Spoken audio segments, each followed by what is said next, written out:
My answer is yes. That depends on the G20. We've had discussions because I think that China understands that its economic future is much more closely tied to the West than it is to Russia. And so I'm hopeful that he does not get engaged.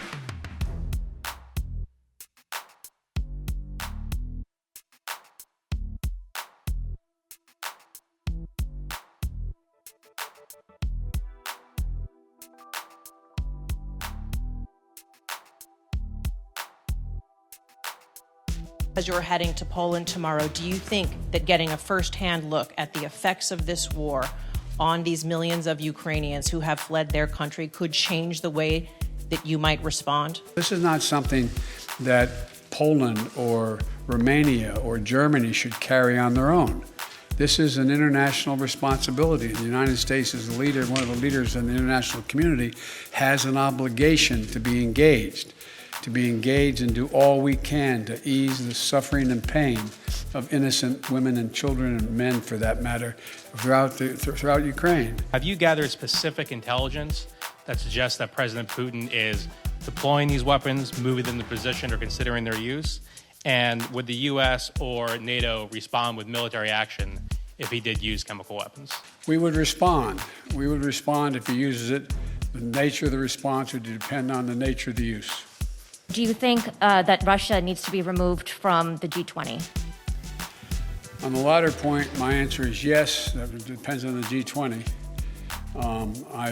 That was raised today. Indonesia and others do not agree.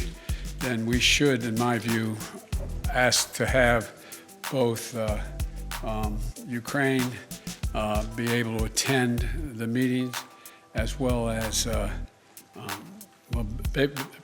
basically Ukraine being able to attend the G20 meeting and observe.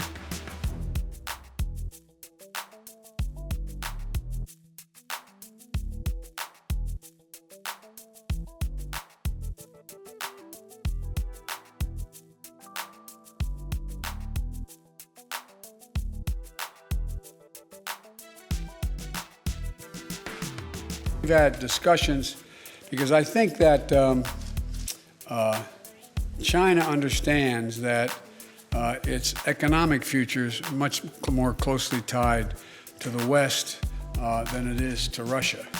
And so I'm hopeful that he does not get engaged.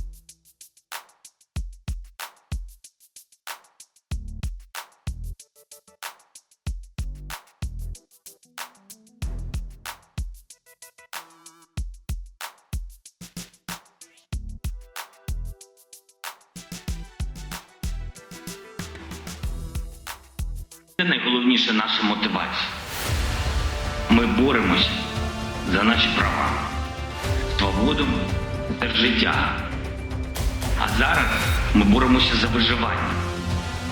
І тоді життя переможе смерть, а світ – темряву. Слава Україні!